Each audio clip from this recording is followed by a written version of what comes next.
Hey guys and gals, this is Spearfield7. You know, there are very few video games that have come out in the past 5 years that have raised my blood pressure quicker than Cuphead. A new game which was recently released about, I think it's like 2 weeks now. I finally got around to playing it. Cuphead is a run-and-gun indie video game developed and published by studio MDHR Entertainment. You basically play a series of bosses in order to repay a debt to the devil.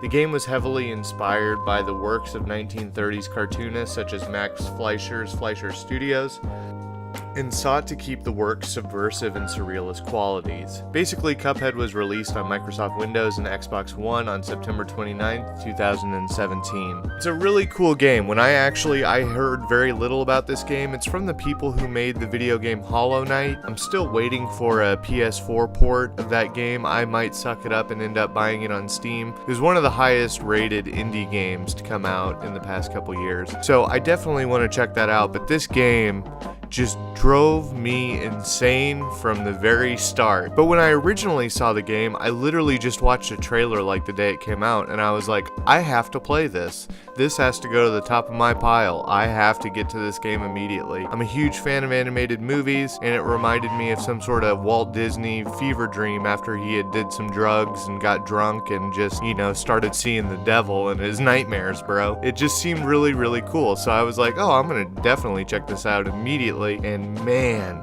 it is one of the toughest games I've played in a really, really, really long time. I'm not gonna lie, I'm gonna be a real one about this. It made me tap out after about an hour. I was done, I was through, I'm ready to move on. I might come back to it eventually, but man, it is a rough game. So the background, the premise of this game is you're kind of in a casino setting where you basically incur a debt, like you lose sort of a gamble, and basically the devil comes out of left field and he goes, okay, here's the deal guys, if you can knock out this list of bosses and steal their souls and bring them back to me, these bad people that I'm looking out for, sort of like a bounty hunter. You get the souls of these dudes and I'll let you guys go free. The whole concept really reminded me of the old Walt Disney picture Pinocchio, which is kind of a movie I really liked growing up, and I thought it had really great lessons about morality and about modern culture. So basically, in sort of the story of Pinocchio, Geppetto is sort of a wood craftsman, and he creates a doll that he wishes would become a true child, like an actual child, so that he doesn't feel so lonely. So basically, he becomes a kid, which Geppetto couldn't be more thrilled, but he's led astray by bad influences, which leads him to Pleasure Island.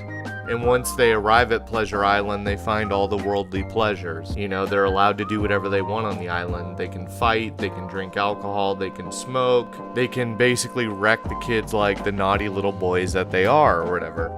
And so in this story, they turn the bad children into donkeys, and even though his friend kind of warns them, look man, they're turning people into donkeys, they're using the kids that come here, it kind of goes on deaf ears. So I found kind of some striking similarities to the storytelling. You're kind of in over your head, but you basically make a deal with the devil to earn your redemption and to move on. And of course, the aesthetics of this game are amazing. That's what appealed to me the most when I first saw it. It looks incredibly beautiful, and it really reminds me of those old kind of cartoons that I've seen when I was growing up. But we gotta talk about the difficulty level of this game. This game whooped my ass, and I'm basically, I think I'm gonna show up on the screen kind of the hardest mission that was the hardest to beat, but basically over and over again, I kept finding the death screen. That kind of, it wasn't Satan at the end of the rainbow, it was a constant restart, continue, get another life.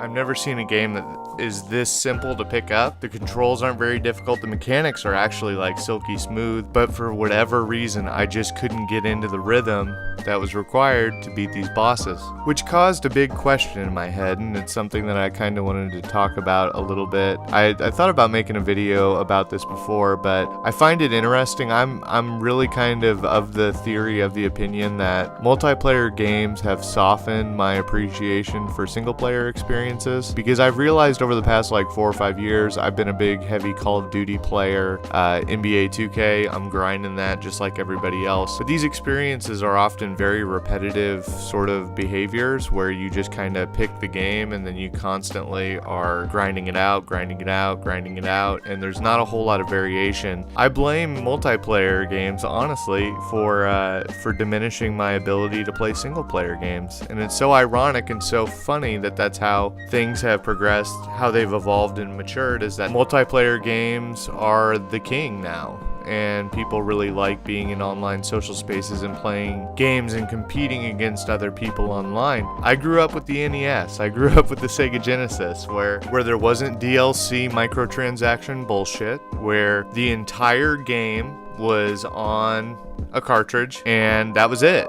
And it was quality controlled. It wasn't put on store shelves until it was free of glitches, or, you know, a couple slipped through the cracks. But for the most part, these games were very sound, rock solid experiences, and I kind of miss those days, honestly. Like now, I get a game, there's a 20 gigabyte day one update, then there's 4 gigabyte updates every single week for the next, year and a half. Like, they're constantly updating it. It's almost like they're pushing the betas onto store shelves, and the games themselves cost just as much as they did back then. So the whole thing's really interesting, and it's something that maybe I wanted to open up as a discussion down below, as far as what's the most difficult game you played, what about it drove you crazy, and how did you get over it? There's a lot of games that I want to play. I bought a copy of Yakuza 0 this week. It's a Japanese, like, gangster, open world brawler kind of RPG, all of the above, checking all the above boxes.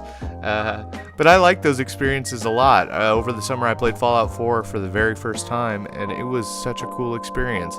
So I like those experiences where the story is kind of vast and expansive. There's really no sort of frame of reference of where to go. And so, yeah, I don't know what the deal is about this game in particular, but it really kicked my ass. And I feel a little bit crazy about it. It's really triggered a lot of questions in my head about, like, why is that? Why do I no longer have the rhythm skills to do shit like this? By all means, I'm totally recommending the game. I really hope that you check it out if you have the opportunity, whether on PC or on Xbox One. I do hope that it comes to PlayStation 4 eventually. It's a very tight, very good looking, great sounding, great controlling game. But bottom line, I'm completely terrible at it. And I'd be curious if anybody who watches my videos has played it or tried it and what their impressions are of the game. I'm just being real with y'all. I'm not about here to say like I beat it in like one sitting, like it took me 2 seconds and I'm the greatest gamer of all time. But it did really spark a lot of thought as far as multiplayer games, their influence, and are the multiplayer games actually kind of making us dumb? Like, are they helping us kind of lower critical thinking, our motor ability, our reflex ability, or am I just tripping and completely crazy? Probably a little bit of all of the above. But anyways, I hope you guys enjoyed the video. I just wanted to share some thoughts about this game I played over the weekend. I'll be back with more soon. Until next time, this is Spearfield 7. See y'all later.